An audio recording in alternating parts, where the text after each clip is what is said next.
ഈ ഒരു സെക്കൻഡ് അതെ എല്ലാ ഭഗവാനും ആദ്യമായിട്ടാണ് ഇങ്ങനത്തെ ഒരു ഇതിൽ എത്ര നാളായി? ഒരു വർഷത്തിന് തടസ്സമുണ്ടായിരുന്നോ? ഇല്ല എല്ലാവരും നല്ല സജ്ജീകരണം വരുന്നത്. പൈലറ്റ് വാഹനമായാലും പോലീസ് ജനങ്ങളും എല്ലാവരും നല്ല ഇത് തന്നെയായിരുന്നു, സഹകരണമായിരുന്നു, ക്രമീകരിച്ചായിരുന്നു. അവര് നല്ല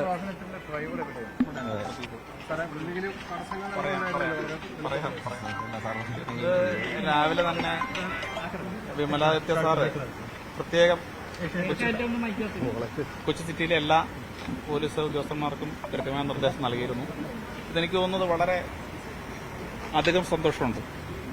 ഏതാണ്ട് 3 മിനിറ്റ് കൊണ്ട് ഇപ്പോഴത്തെ നമ്മുടെ ആംബുലൻസിന്റെ ഡ്രൈവറും കഴിഞ്ഞ തവണ ഈ പ്രദീപ് തന്നെയായിരുന്നു പോലീസിന്റെ ഡ്രൈവർ. അയാളെ തന്നെ അതുകൊണ്ടാണ് ഇത്തവണയും വിളിച്ചത്. 3 മിനിറ്റ് കൊണ്ട്. ഇതിനു മുമ്പ് അങ്ങനെ ഒരു സമയം അതിനേക്കാൾ മറികടന്നൊരു നല്ല സമയത്ത് നമുക്ക് എത്താൻ പറ്റി. നമുക്കിപ്പോൾ സന്തോഷിക്കാം. കമ്മീഷണർ സാർ രാവിലെ തന്നെ ഞങ്ങൾക്കെല്ലാം നിർദ്ദേശം തന്നിരുന്നു. റോഡിൽ ഒരു സ്ഥലത്തും ഒരു തടസ്സവും ഉണ്ടായില്ല. ട്രാഫിക് വളരെ ക്ലിയർ ആയിരുന്നു. അതുപോലെ കൺട്രോൾ റൂമിന്റെയും നോർത്തിന്റെയും സെൻട്രലിന്റെയും മുളവാടിന്റെയും എല്ലാം പോലീസ് ഉദ്യോഗസ്ഥന്മാർ റോഡിൽ എല്ലാ സ്ഥലത്തും നല്ല രീതിയിൽ സൗകര്യങ്ങൾ ഒരുക്കി. ഒരു നന്മയ്ക്കാവട്ടെ ഇന്നത്തെ ദിവസം. നന്ദി. പ്രദീപിനെ സെലക്ട് ചെയ്യാൻ കഴിഞ്ഞ തവണ പ്രദീപ് ആയിരുന്നു. ഈ കഴിഞ്ഞ തവണ ഓർഗൺ മൂവ്മെന്റിന് ഇതുപോലെ പൈലറ്റിന് പ്രദീപ് തന്നെയായിരുന്നു പോയിരുന്നത്. അപ്പൊ പ്രദീപിനെ തന്നെ വേണമെന്ന് പ്രത്യേകം ആവശ്യപ്പെട്ടെടുക്കുകയായിരുന്നു.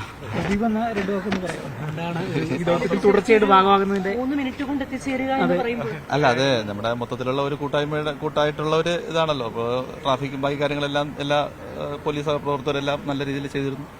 അതിന്റെ ദൈവത്തിന്റെ ഒരു ഇതുകൂടെ എത്താൻ പറ്റി.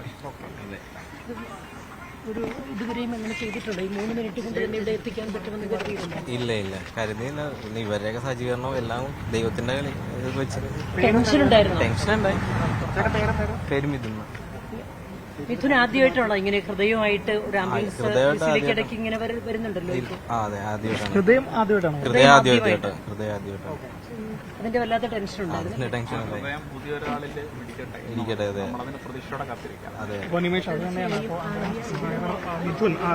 അപർണ, ആംബുലൻസ് ഡ്രൈവർ മിഥുനാണ് 3 മിനിറ്റ് കൊണ്ടാണ് എത്തിച്ചിട്ടുള്ളത് ഇതുവരെ. ഇത് റെക്കോർഡ് വരവാണ്. കാരണം കഴിഞ്ഞ തവണയും എത്തിച്ചിരുന്ന ഡ്രൈവർ ഗോകുൽ അത് 4 മിനിറ്റായിരുന്നു എടുത്തിരുന്ന സമയം. ഇപ്പോൾ ഈ പോലീസാകട്ടെ, പോലീസിന്റെ ഡ്രൈവർ പ്രദീപാണ് നമ്മളോട് സംസാരിച്ചത്.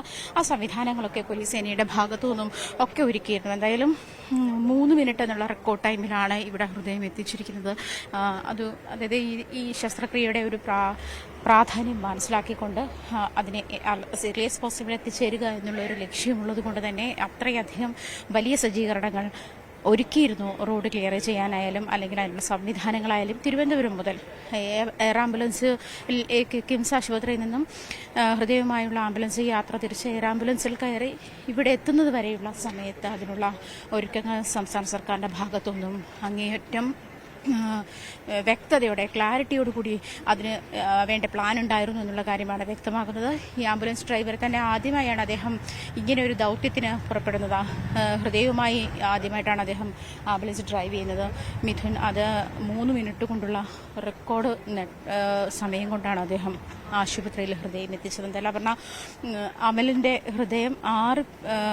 അമലിന്റെ ഹൃദയം മലപ്പുറം സ്വദേശിയിലാണ് തുടിക്കുക. അതുപോലെ തന്നെ 6 പേർക്ക് അദ്ദേഹത്തിന്റെ മരണം കൊണ്ട് പുതിയ ജീവിതം ലഭിക്കുമെന്നാണ് മനസ്സിലാക്കുന്നത്. 6 അവയവങ്ങളാണ്, 2 കണ്ണുകൾ, വൃക്കകൾ, അതുപോലെ ഹൃദയം, കരള്, പാൻക്രിയാസ് തുടങ്ങിയ 6 അവയവങ്ങളാണ് അദ്ദേഹം ദാനം ചെയ്തിരിക്കുന്നത്. എന്തായാലും കഴിഞ്ഞ ദിവസം തിരുവനന്തപുരത്ത് നിന്നുണ്ടായ അമലിന്റെ മസ്തിഷ്ക മരണം സ്ഥിരീകരിച്ചതോടുകൂടി ഇവിടെ മലപ്പുറം സ്വദേശിയായ 33-കാരൻ അദ്ദേഹത്തിന്റെ ശരീരത്തിലേക്ക് ഹൃദയം വെച്ചുപിടിപ്പിക്കുന്ന കാര്യമാണ്, അല്ലെങ്കിൽ നടപടിക്രമങ്ങളാണ് ഇനി നടക്കാനുള്ളത്. അത് അടിയന്തരമായി അത് നടത്തുക എന്നുള്ളത് മാത്രമാണ്. അതായത് ഹൃദയം ശരീരത്തിൽ നിന്ന് റിമൂവ് ചെയ്താൽ 4 മണിക്കൂറിനുള്ളിൽ അതിനുള്ള ഒരുക്കങ്ങൾ, ശസ്ത്രക്രിയകൾ തുടങ്ങണം, വെച്ചുപിടിപ്പിക്കാനുള്ള ഒരുക്കങ്ങൾ തുടങ്ങണമെന്ന് തന്നെയാണ് വൈദ്യശാസ്ത്രം മുന്നോട്ട് വയ്ക്കുന്നതും. ആ ഒരു സാഹചര്യം കൂടി പരിഗണിച്ചിട്ടാണ് ഇത്രയധികം വേഗത്തിൽ എത്രയും പെട്ടെന്ന് എത്തിക്കുക എന്നുള്ള ദൗത്യം സംസ്ഥാന സർക്കാർ ഉൾപ്പെടെയുള്ള ഇത്തരം സംവിധാനങ്ങൾ ഒരുക്കുന്നത്. അതുകൊണ്ട് തന്നെയാണ്. എന്തായാലും നല്ലത് മാത്രം കേൾക്കാനിട വരട്ടെ എന്ന് പ്രാർത്ഥിക്കാം. ആജ്ഞ രവീന്ദ്രൻ ആണ് വിവരങ്ങൾ നൽകുന്നത്. ആജ്ഞ, ഇത് കൊച്ചി സംബന്ധിച്ചിടത്തോളം ഇത് രണ്ടാം തവണ, ഒരു 2 മാസത്തിൻ്റെ രണ്ടാം തവണ ഇങ്ങനെ എയർ ആംബുലൻസ് വഴി കൊച്ചിയിലേക്ക് ഹൃദയം എത്തിക്കുന്ന ഒരു സാഹചര്യം. ഒരുപക്ഷെ ഇടയ്ക്കൊക്കെ അവയവദാനവുമായിട്ട് ബന്ധപ്പെട്ട് ഉയർന്ന പലതരത്തിലുള്ള ചില കുപ്രചാരണങ്ങളൊക്കെ അതിന് വലിയൊരു തിരിച്ചടി ഉണ്ടാക്കിയിരുന്നു. അത് ഒരുപാട് രോഗികളുടെ പ്രതീക്ഷകളെ ഇല്ലാതാക്കിയ ഒരു സാഹചര്യമുണ്ട്. പക്ഷേ വീണ്ടും സംസ്ഥാന സർക്കാരിൻ്റെ കൃത്യമായിട്ടുള്ള ഇടപെടലുകൾ, ആരോഗ്യ രംഗത്തുള്ളവരുടെ കൃത്യമായിട്ടുള്ള ഇടപെടൽ, ഒപ്പം പൊതുസമൂഹത്തിലുള്ളവരുടെ, കാരണം ഇങ്ങനെ വളരെ പെട്ടെന്ന് എയർ ആംബുലൻസിൽ എത്തിക്കാനും ആംബുലൻസിന് വഴിയൊരുക്കാനുമൊക്കെ ജനങ്ങൾ കാണിക്കുന്ന ആ സന്നദ്ധതയൊക്കെ വലിയ രീതിയിലുള്ള ഒരു മാതൃക അവയവദാനവുമായി ബന്ധപ്പെട്ട് കേരളം പുറത്തേക്ക് വെക്കുന്നുമുണ്ട്. അങ്ങനെ ഇതൊരു പുതിയ സംഭവമല്ല, പക്ഷേ ഇത് ഒരുപാട് പേർക്ക് ജീവിക്കാനുള്ള പ്രതീക്ഷകൾ ബാക്കി നിൽക്കുകയും ചെയ്യുന്നു. അതിനുകൂടി സാക്ഷിയാകുകയാണ് ആജ്ഞയെ പോലെ തന്നെ അവിടെയുള്ള ഈ വാർത്തകൾ നിരന്തരം റിപ്പോർട്ട് ചെയ്യുകയും ചെയ്യുമ്പോൾ, അല്ലേ?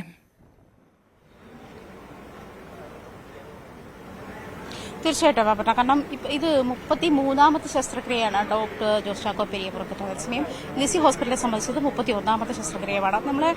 നമ്മൾ ഹാർട്ട് ഡേയുമായി ബന്ധപ്പെട്ടുള്ള ലൈവത്തോണിൽ തന്നെ അദ്ദേഹം അതുമായി ബന്ധപ്പെട്ട്, അതായത് ഈ അപർണ സൂചിപ്പിച്ചതുപോലെയുള്ള സിനിമകൾ ഉൾപ്പെടെ ആയാലും അല്ലെങ്കിൽ അതുമായി ബന്ധപ്പെട്ടുള്ള മറ്റു തരത്തിലുള്ള പ്രചാരണങ്ങൾ ഉൾപ്പെടെയുള്ള കാര്യങ്ങളെ എത്തരത്തിൽ ബാധിച്ചിരുന്നു എന്നുള്ള കാര്യത്തിൽ വളരെ വ്യക്തത ഉണ്ടായിരുന്നു. പക്ഷെ അത് പിന്നീട് അതിനൊരു മാറ്റം വന്ന ശേഷമാണ് ഈ ഒരു മാസത്തിനുള്ളിൽ ഇപ്പോൾ 3ാമത്തെ ഹൃദയമാറ്റ ശസ്ത്രക്രിയയാണ്. അടിക്കടി, അതായത് 36 മണിക്കൂറിനുള്ളിൽ 2 ഹൃദയങ്ങൾ മാറ്റിവെക്കുന്ന അടിയന്തിരമായുള്ള ശസ്ത്രക്രിയയിലേക്ക് അദ്ദേഹത്തിന് കടക്കേണ്ടി വന്നിരുന്ന ഒരു സാഹചര്യം കൂടിയുണ്ട്. അതിന്റെ ബുദ്ധിമുട്ടുകൾ എന്തായിരുന്നു, അതല്ലെങ്കിൽ അതിനിടയിൽ മറ്റ് ഹൃദയ ശസ്ത്രക്രിയകളുണ്ട്. അത്തരം കാര്യങ്ങളൊക്കെ മാറ്റിവെച്ച്, ഉറക്കം പോലും മാറ്റിവെച്ച് ഒരു ഡോക്ടർ, അതായത് നമ്മൾ ഈ സമയത്തൊക്കെ ഈ ഹൃദയമാറ്റ ശസ്ത്രക്രിയയുമായി ബന്ധപ്പെട്ടൊക്കെയും നമ്മൾ ആദ്യം ആലോചിക്കുന്ന പേര്, എഴുതി വെക്കപ്പെട്ട പേര് എന്ന് വേണം പറയാൻ, അത് ജോസ് ചാക്കോ പെരിയപുറത്തിൻ്റെതാണ്. അദ്ദേഹം ഇപ്പോഴും ഈ ഒരു ഉദ്യമത്തിൻ്റെ ഭാഗമായിട്ട് അദ്ദേഹത്തിൻ്റെ കരിയറിലെ 33ാമത്തെ ഹൃദയമാറ്റ ശസ്ത്രക്രിയയാണ്. അതേസമയം ലിസി ഹോസ്പിറ്റൽ ചെയ്യുന്ന 31ാമത്തെ ശസ്ത്രക്രിയയാണ്. നമുക്കറിയാം 36 മണിക്കൂറിൽ 2 ശസ്ത്രക്രിയകൾ ഒന്നിച്ച് ചെയ്യേണ്ടുന്ന സാഹചര്യവും ഈ ഹോസ്പിറ്റൽ തന്നെ അതിന് സാക്ഷ്യം വഹിക്കുന്ന സാഹചര്യമുണ്ടായി. അപർണ പറഞ്ഞതുപോലെ ഇതിപ്പോൾ 3ാമത്തെ ഹൃദയമാറ്റ ശസ്ത്രക്രിയയാണ് ഞാൻ റിപ്പോർട്ട് ചെയ്യുന്നതെന്നാണ് മനസ്സിലാക്കുന്നത്. എന്തായാലും ഇത് വൈകാരികമായ ചില പ്രശ്നങ്ങൾ കൂടി അതിനുണ്ട്.